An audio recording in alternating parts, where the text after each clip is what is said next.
Unwritten rules, the resume. Welcome to Australian Mining for New Starters, and in today's video I just wanted to have a look at the resume and some of the unwritten rules about how it works in the mining industry.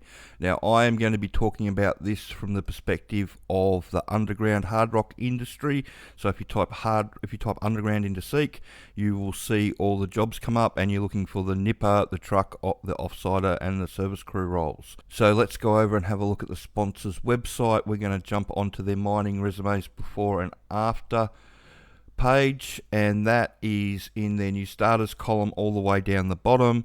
And you can have a look at some of the videos that I've already done, but the reason that we're here is the before and after resume. So this is the before one, and this is an actual real resume that somebody paid to get done that we then converted again to make it mining friendly.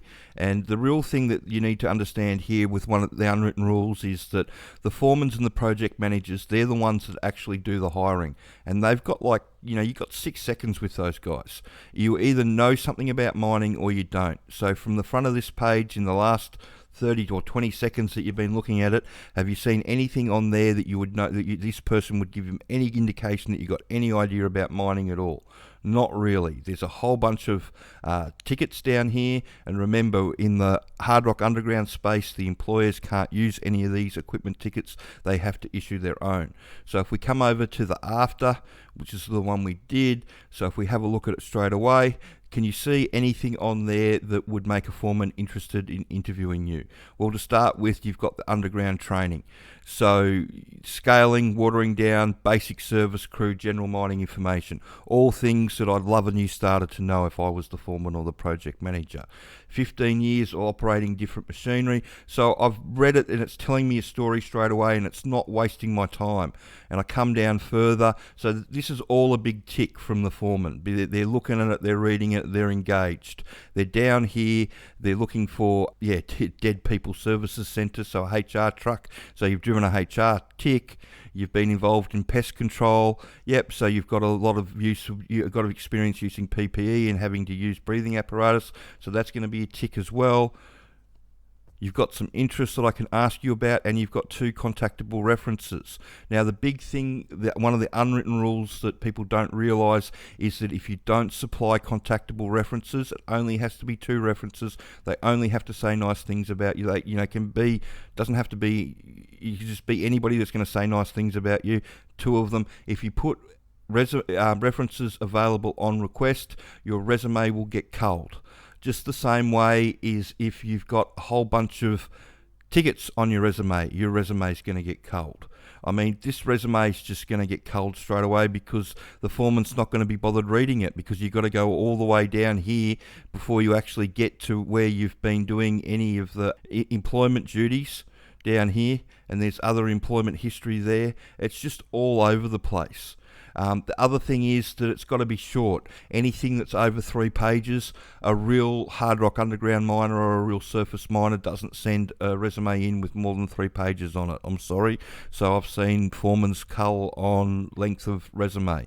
The other thing that they don't like is not contactable information. So if your information, like if they call the number and it's an old number, or they email you and it's not right, all this stuff needs to be all current and serviceable. And the other, make sure that your greeting messages are nice. I know it's a big joke, and my eldest son does it. He's got one of those messages that makes you think that you're actually talking to somebody, but when you're not, and then there's a laugh at the end. Recruiters don't like that shit. Foremans don't like that shit. All right? So if you're going for your job, make sure that you record a decent message, so you've got all that there. Your email message isn't a dirty word at the front and all that sort of stuff. You can also have a look at cleaning up your social media. Not that the foremans have a lot of time to go and look around social media and all that sort of stuff. That they've got very limited time, so it's normally what's on the resume. But just make sure that it's short, it's sweet. It shouldn't take any more than 2 minutes to read, and it should just tell a little story about about you.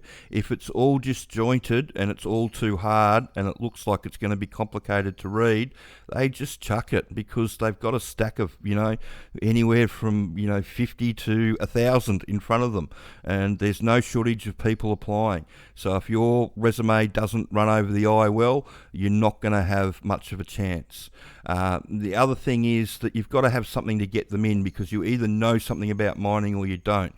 And I would tell most people that are looking for a mining job, if you're engaging a resume writer to do it and they're not telling you to come and do something like the sponsor's Intro to Underground Mining, the DIY package, to first off put on your resume, and second off to make sure that you've got all the information so you're going to survive the first 6 months.